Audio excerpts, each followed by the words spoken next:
नमस्कार, मैं हूं डॉक्टर प्रसून। बांग्लादेश में कौन करवा रहा है हिंदुओं का नरसंहार? आपको बता दें कि बंगाल की पूर्व प्रधानमंत्री शेख हसीना ने बांग्लादेशी हिंदुओं के मसले पर बांग्लादेश की अंतरिम सरकार के सलाहकार डॉक्टर मोहम्मद यूनुस के दोगले चरित्र का दुनिया के सामने असली चेहरा उजागर कर दिया है। शेख हसीना ने कहा कि आज टीचर्स, पुलिस, नेता सभी पर हमले किए जा रहे हैं। हिंदुओं, बौद्धों और ईसाइयों को निशाना बनाया जा रहा है। 11 चर्च और कई मंदिरों पर हमले किए गए हैं। इस्कॉन पर भी हमला किया गया। सवाल यह है कि जब बांग्लादेश में तख्तापलट हो गया है तो अब बांग्लादेश में अल्पसंख्यकों पर हमले क्यों किए जा रहे हैं? क्या है इसका मकसद? शेख हसीना ने बांग्लादेश में अल्पसंख्यकों, विशेषकर हिंदुओं पर हमले और उनकी हत्या के लिए मोहम्मद यूनुस को जिम्मेदार और मास्टरमाइंड बताया है। शेख हसीना ने कहा, आज मैं मास किलिंग की आरोपी हूं। हकीकत यह है कि खुद अंतरिम सरकार चलाने वाले मोहम्मद यूनुस एक तय योजना के तहत सामूहिक नरसंहार में शामिल हैं। शेख हसीना ने कहा कि बांग्लादेशी हिंदुओं के नरसंहार का मास्टरमाइंड बांग्लादेश की अंतरिम सरकार का सलाहकार डॉक्टर मोहम्मद यूनुस ही है। बीएनपी नेता और पूर्व प्रधानमंत्री खालिदा जिया के बेटे तारिक रहमान ने भी लंदन में कहा कि इस देश में यानी बांग्लादेश में इसी तरह की मौतें होती रहीं तो यह सरकार चलने वाली नहीं है।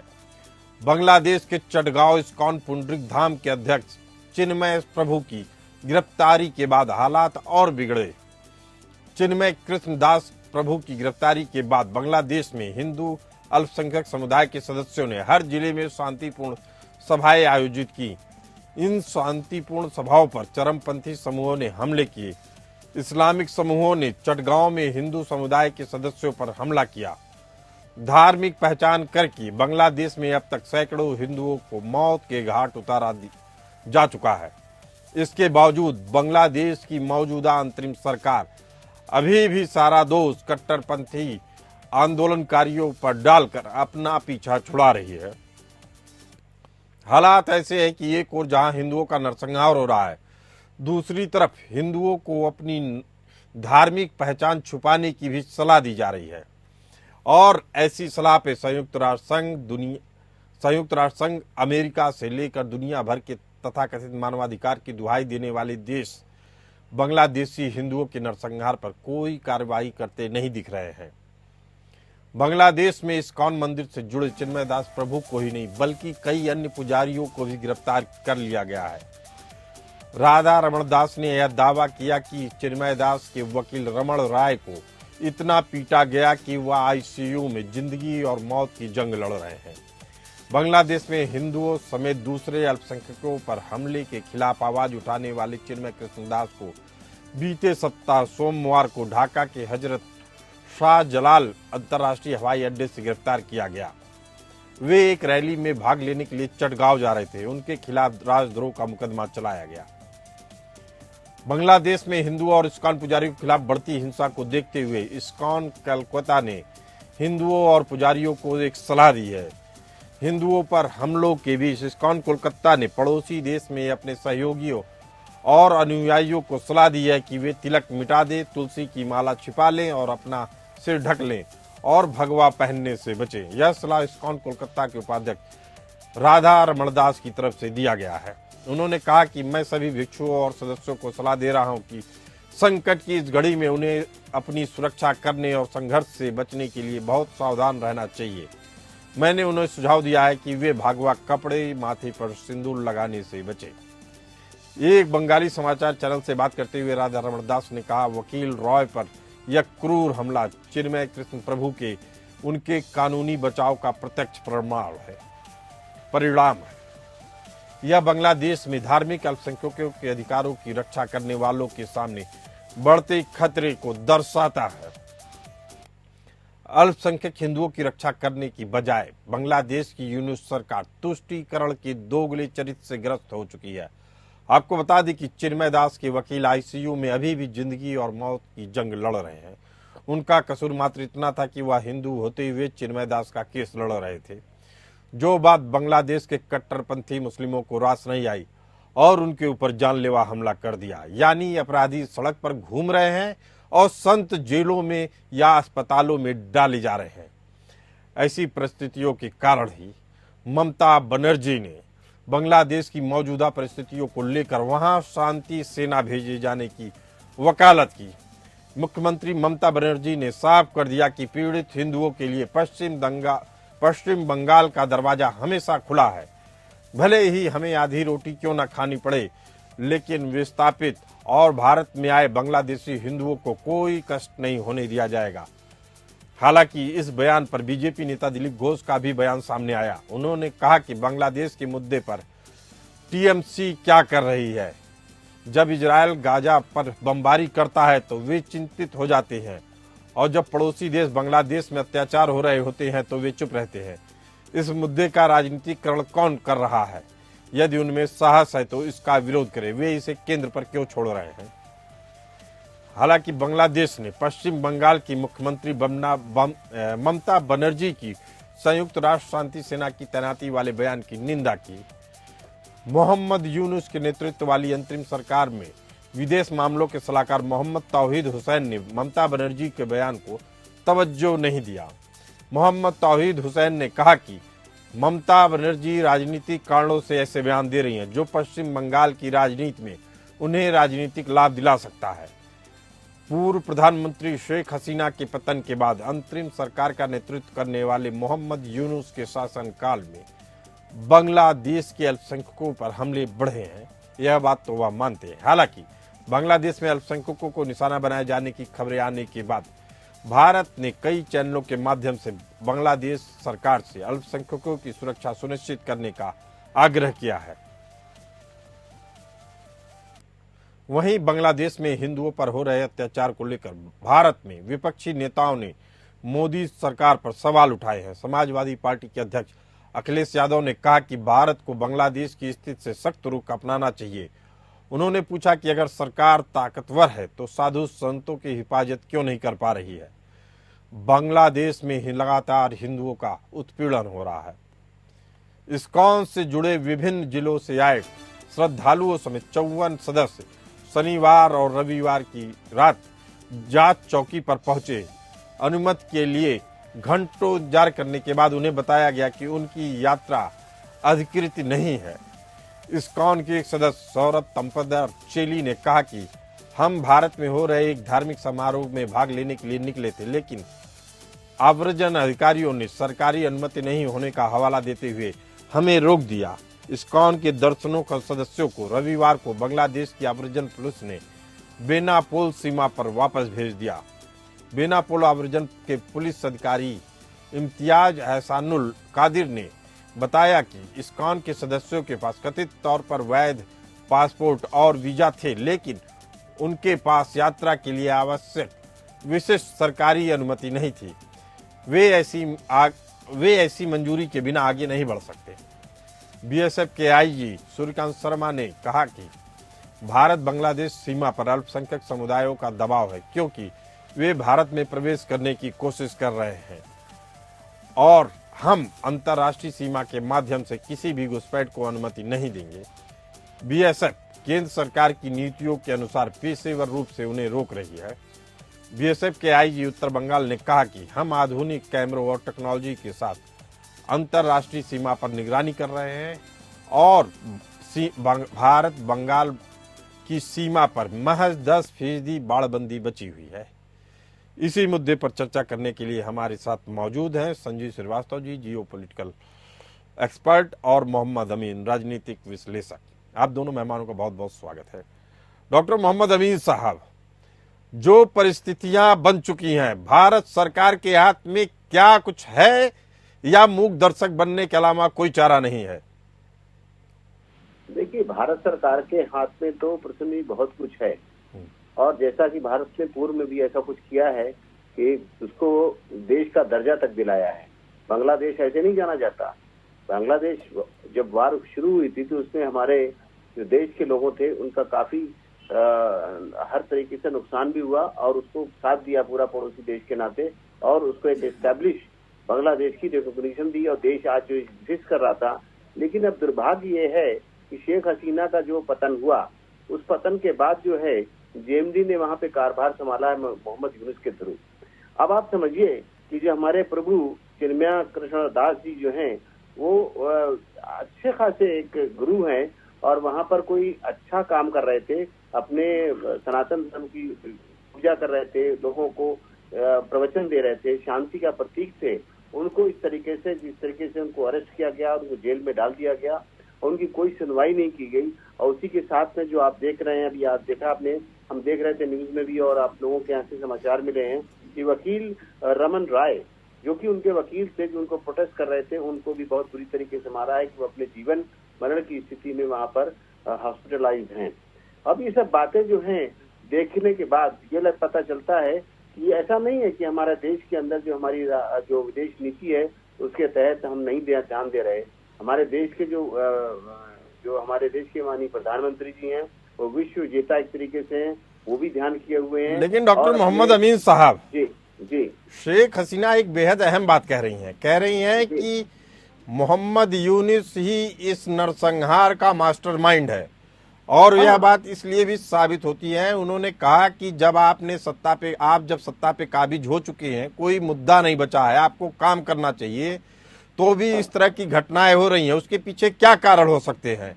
शेख हसीना एक बेहद अहम बात उठा रही हैं कि क्या कारण है कि अब जबकि तख्तापलट हो चुका है, उसके बाद आप हमले कर रहे हैं, तो मकसद क्या है?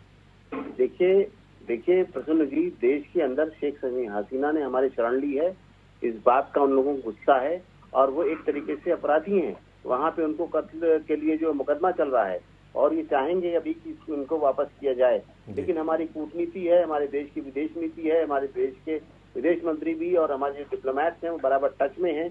ऐसा नहीं कि टच में नहीं है, जिस तरीके से वहाँ किया जा रहा है। जबकि आप देख रहे हैं कि हमारे देश के अंदर भी, चाहे वो यूपी हो, बिहार हो, एमपी हो, वेस्ट बंगाल हो, इवन आसाम तक में जो है सारे रिश्ते खत्म कर दिए हैं। जो उनके व्यापार था सब बंद कर दिया गया है, आसाम से भी।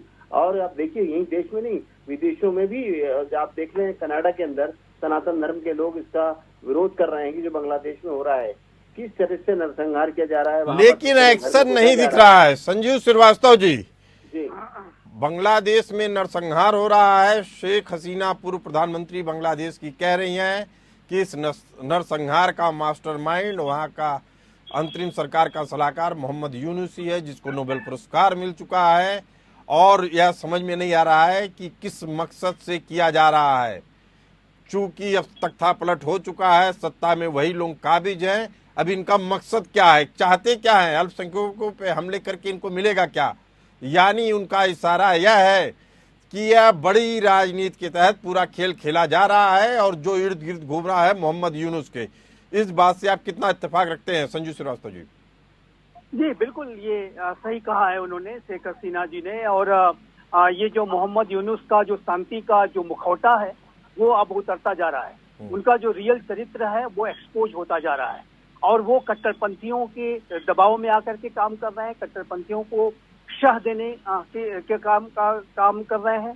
चिन्मय प्रभु दास जी की जो गिरफ्तारी हुई है, जो अन्य संतों के ऊपर जो अनेक तरीके के अत्याचार किए जा रहे हैं, उनकी गिरफ्तारियां की जा रही हैं, उनके ऊपर हमले किए जा रहे हैं। अभी कुछ इस्कॉन मंदिर के जो संत भारत आना चाहते थे, उनको भी वहाँ के सरकार के द्वारा, कस्टम ऑफिशियल्स के द्वारा उन्हें रोक लिया गया, जैसा कि आपने अपनी रिपोर्ट में बताया। तो इससे स्पष्ट है कि वहाँ की ये जो मोहम्मद यूनुस की जो सरकार है वो पक्षपातपूर्ण तरीके से कार्य कर रही है, हिंदू कम्युनिटी के खिलाफ जाकर के कार्य कर रही है। और यदि ऐसी स्थितियां रही तो बांग्लादेश के अंदर भी उसी तरीके के हालात पैदा हो जाएंगे, जैसा कि आप पाकिस्तान में देख रहे हैं। तो आप ये कह रहे हैं कि बांग्लादेश का एक और बंटवारा हो सकता है अगर ऐसी परिस्थितियां रही? देखिए, बांग्लादेश में ये जो कट्टरपंथी हैं वो पूरे बांग्लादेश में जाहिर है कि एक आतंक का जो शासन है, जो एक जो कट्टर रेडिकल इस्लामिस्ट जिहादी जो उनकी जो सोच होती है, जो एक कट्टर शरिया लॉ को लागू करने की जो उनको सोच होती है, उसी भावना के साथ ये काम कर रहे हैं। और इनके मंसूबे पूरे बांग्लादेश को एक कट्टर राष्ट्र के रूप में, एक आतंक परस्त राष्ट्र के रूप में, जैसा कि आज पाकिस्तान है, उसी तरीके का इसका ये भविष्य बनाना चाहते हैं। जाहिर है कि यदि ऐसा होता है तो ये बांग्लादेश के लोगों के लिए सबसे ज्यादा घातक साबित होगा। बांग्लादेश शेख हसीना के नेतृत्व में लगातार प्रगति और उत्थान की राह पर आगे बढ़ रहा था। बांग्लादेश का जो जीडीपी लगातार आगे बढ़ रहा था। बांग्लादेश की अगर मैं विशेष रूप से प्रसून जी रेडीमेड गारमेंट इंडस्ट्रीज की बात करूं तो वहां पर तो जिस तरीके से महिलाओं ने उस पूरी इंडस्ट्री रन करती हैं, उन्होंने पूरे विश्व में एक मिसाल कायम की थी। और जाहिर है कि बांग्लादेश अपने लोकतांत्रिक ये सब बातें बड़ी बेमानी लगती हैं जब जान पे बनाई हो, और जिस तरीके का नरसंहार दिख रहा है, जिस तरीके का सड़कों पे उत्पात दिख रहा है, जिस तरीके के नारे लग रहे हैं, उससे साफ है कि चरमपंथी, कट्टरपंथी इस्लामिक ताकतें एक तांडव मचा रही हैं। वह बिना बाहरी सपोर्ट के संभव हो ऐसा नामुमकिन लगता है। और अब जो राजनीति बदल रही है उससे तो देखने से साफ लग रहा है कि उसको अमेरिका के जो बिडेन सरकार का भी समर्थन नहीं है। संजू श्रीवास्तव जी, एक बात जानना चाहते हैं कि इनको कौन समर्थन दे रहा है और किस तरह का समर्थन? केवल फाइनेंशियल सपोर्ट है कि कोई वैचारिक सपोर्ट भी है कट्टरपंथी इस्लामिक ताकतों को ताकत देने के लिए? जी देखिए, ऐसा है कि ये जो पूरा घटनाक्रम बांग्लादेश में सामने आया है, जो वहां पर शेख हसीना की सत्ता को अपदस्थ किया गया, वहां पर एक ऐसी एक सरकार अब आ गई है जो कि कट्टरपंथियों के दबाव में आकर के कार्य कर रही है। निर्वाचित सरकार नहीं है। और जाहिर है कि ये जो पूरी स्थिति है वो बांग्लादेश में जो सामने आई है वो एक गहरी साजिश का परिणाम है। और इस गहरी साजिश में बांग्लादेश के जो कट्टरपंथी जो तंजीमें हैं, जमाते इस्लामी बांग्लादेश, उससे जुड़ा हुआ एक छात्र संगठन इस्लामी छात्र शिविर, क्या ऐसे आंदोलनों को गल्फ कंट्रीज से भी सपोर्ट मिल रहा है? देखिए, एक बात तो बहुत स्पष्ट है कि पाकिस्तान से इसको पूरा सपोर्ट मिल रहा है। पाकिस्तान की खुफिया एजेंसी ISI हो, पाकिस्तान का जो पूरा एस्टेब्लिशमेंट हो, वो इससे पूरी तरीके से उनको अपना सपोर्ट उसने दिया है। और ये जो इसमें अन्य जो शक्तियां हैं, जिसमें कि मैं अवश्य कहूंगा कि यूनाइटेड स्टेट्स ऑफ अमेरिका का जो बाइडेन प्रशासन के दौरान वहां का जो डीप स्टेट एलिमेंट है वो भी इसको सह देने का उसने काम किया है। जो शेख हसीना एक व्हाइट मैन की चर्चा किया करती थी, वो व्हाइट मैन जाहिर है कि वो भी इस तरीके के बांग्लादेश की शेख हसीना की सरकार को अपदस्थ कराने में और इन कट्टरपंथियों को शह देने में उसने अपनी, मुझे लग रहा है आप जो बात कर रहे हैं संजय श्रीवास्तव जी, जिस व्हाइट मैन की बात की थी, डोनाल्डो नाम का राजनयिक है वह मुझे लगता है कि इस तरीके की परिस्थितियां दोबारा बनाई जा रही हैं बांग्लादेश में, जहां यह साबित किया जा सके कि वहां कानून व्यवस्था पूरी तरह से खत्म हो चुका है। कारण ये है कि 11 चर्च पे हमले हुए, तमाम सैकड़ों मंदिरों पे हमले हो रहे हैं, और यह साबित किया जा रहा है किसी के भी जान माल की कोई सुरक्षा नहीं हो रही है वहाँ। ऐसी ही परिस्थितियों में 2 देश बनते हैं, 4 देश बनते हैं। मोहम्मद अमीन साहब, अगर पाकिस्तान सपोर्ट कर रहा है ऐसे तत्वों को, तो क्या उसको नहीं मालूम है आने वाले समय में एक बांग्लादेश में ही 2 और देश की नींव रखी जा रही है, उससे न इस्लाम का भला होगा न पाकिस्तान का? ये बात क्या उनको नहीं समझ में आ रही है? प्रसून जी, आपने देखा है कि इस बांग्लादेश के जब यूनुस को यहाँ से तख्ता पलट के बाद जब इनकी विजिट हुई है वाशिंगटन की, तो उस वक्त आपने देखा किस तरीके से मिस्टर बाइडेन ने इनको गले लगाया था। और ये क्या प्रदर्शित करता है? पूरा दर्शित करता है कि उन्होंने उसे पूरी शाबाशी दी कि तुमने हमारा काम पूरा अंजाम दिया। और जो लोगों की सोच थी कि इसमें बांग्लादेश का हाथ है तख्ता पलट में, तो बिल्कुल साबित हो चुका है। और बांग्लादेश, ये हमारा जो अमेरिका है, अमेरिका हर जगह इस तरह की स्थितियां पैदा कर देता है जिससे कि उस रीजन में खलबली मच जाती है। जैसे कि आप देखिए, गल्फ कंट्रीज को ना सुकून में रहे, ना ही अच्छे तरीके से जी पाए, उसके लिए उन्होंने एक पैदा कर दिया इजराइल। अब इसी तरह यूक्रेन इधर पैदा कर दिया रशिया में। अब चाइना के लिए भी तो कोई चाहिए ना, तो चाइना के लिए इधर अप्रोच कर रहा है बांग्लादेश के थ्रू अमेरिका। पाकिस्तान तो जो है वो है ही है, पाकिस्तान तो ऑलरेडी चाइना सपोर्टेड है, तो उसको इस्लाम से मतलब नहीं है। तो आप देखिए, जो लोग मारे जा रहे हैं, कभी इस्लाम में नहीं कहा गया कि आप किसी के धर्म को खत्म करिए, किसी को मारिए, ना जाए, वो कभी नहीं है। हाँ, ये जरूर चाहे वो इस्लाम का हो या दूसरे धर्म का हो, अगर किसी ने कत्ल किया है तो उसको कत्ल करना है, अगर किसी ने किसी को मारा है उसको मारा जाएगा। लेकिन किसी ये धर्म स्पेशली इस तौर पे किसी धर्म को खत्म करना है, ये प्रॉफिट ने नहीं कहा है, इस्लाम में कहीं नहीं लिखा हुआ कि आप किसी के धर्म को खत्म करिए, किसी के धर्म स्थल को खत्म लेकिन करिए। मोहम्मद अमीन साहब, ये तो हो इतना तो मान लेना चाहिए कि ये जो पूरी कवायद हो रही है, जो नरसंहार हो रहा है, वह पूरी तरीके से इसी विचारधारा के आधार पे बढ़ रहा है कि इस्लाम के अलावा कोई भी धर्म नहीं रहना चाहिए। और उन ताकतों को बढ़ावा दे रहे गल्फ कंट्रीज के वो मुल्क जो अपने यहाँ तो किसी भी तरह की इस तरह की गतिविधियों को बर्दाश्त नहीं करते हैं, लेकिन दूसरे देशों में फंडिंग कर करके वहाँ के गरीब मजलूम मुस्लिमों को आगे करते हैं और उन्हीं के कंधे पे रख के बंदूक चलाते हैं। अब सवाल इतना है कि जो वहाँ के लोकल लोग हैं और लोकल पॉलिटिक्स है, या तो उनको समझ नहीं है या आने वाले भविष्य के परिणामों की चिंता उन्हें नहीं है। उनको सीरिया का अंजाम नहीं मालूम चल रहा है, उनको फिलिस्तीन का अंजाम नहीं मालूम चल रहा है। ऐसे में मोहम्मद अमीन साहब, उनके पास क्या जरिया बचता है अगर कुछ खुद में सुधार करना हो तो?